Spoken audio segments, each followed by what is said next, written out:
Salt Lake City Tunnel Predator Clash. The old storm tunnels beneath Salt Lake City were never meant to be walked. They were built to move water, not people, and over decades they became a forgotten maze under the clean streets and quiet neighborhoods. Locals joked about them. City workers avoided them. After midnight, even the homeless stayed away. At 12:47 a.m., the tunnels woke up. Evan Mercer dropped through a maintenance hatch near the rail yard, boots splashing into ankle-deep water. He was a freelance urban explorer, chasing abandoned places for views and sponsorships. The city above him slept under streetlights and snowfall. Down here, the air was stale, metallic and wrong. His flashlight beam cut through graffiti and rusted pipes. Scratches lined the concrete walls. Not paint, not tools. Long, curved gouges that looked like they'd been carved with bone. Probably animals, Evan muttered, though he knew better. No animal moved like that. No animal left marks 6 feet up the wall. Something echoed far down the tunnel, a wet, dragging sound. Then a second rhythm answered from another direction. Whatever lived here wasn't alone. Evan kept filming. The tunnel split into 3 paths, each vanishing into darkness. As he turned, his light caught movement. A shape pulled back behind a support pillar, too fast, too tall. He froze, breath loud inside his mask. Then came the scream. Not human, not animal. It was layered, as if 2 throats were tearing the sound apart from the inside. The noise bounced through the concrete and shook dust from the ceiling. Evan ran. His boots slapped water as he sprinted down the left tunnel, heart hammering. Behind him, claws hit concrete, heavy, fast. The thing chasing him moved upright, its shadow stretching and shrinking like it was bending the tunnel around itself. He slipped, crashed into the wall, and the camera spun. The flashlight beam landed on the predator. It was pale and hairless, skin stretched tight over a frame that shouldn't stand upright.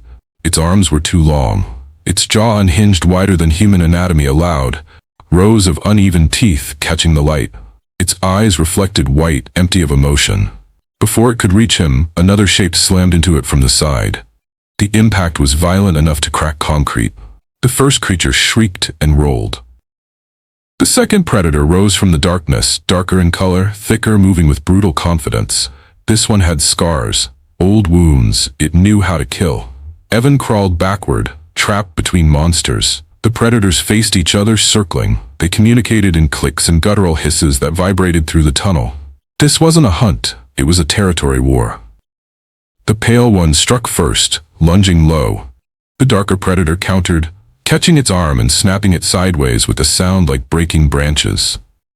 Blood splashed across the tunnel wall, thick and black. The scream that followed was unbearable. They tore into each other with savage precision.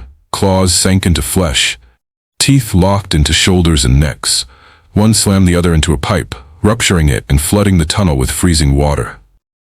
Steam rose where hot blood met cold runoff. Evan pressed himself into a maintenance alcove, shaking, filming without thinking.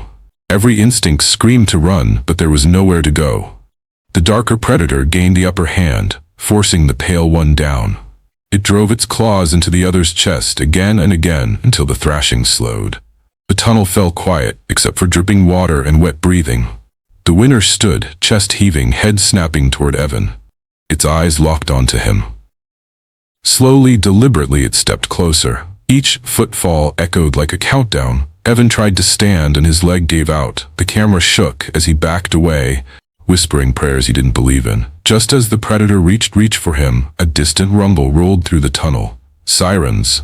Maintenance alarms triggered by the ruptured pipe. Floodgates somewhere above were opening. Water surged in fast and violent. The predator hissed, retreating into a side passage, disappearing as the tunnel filled.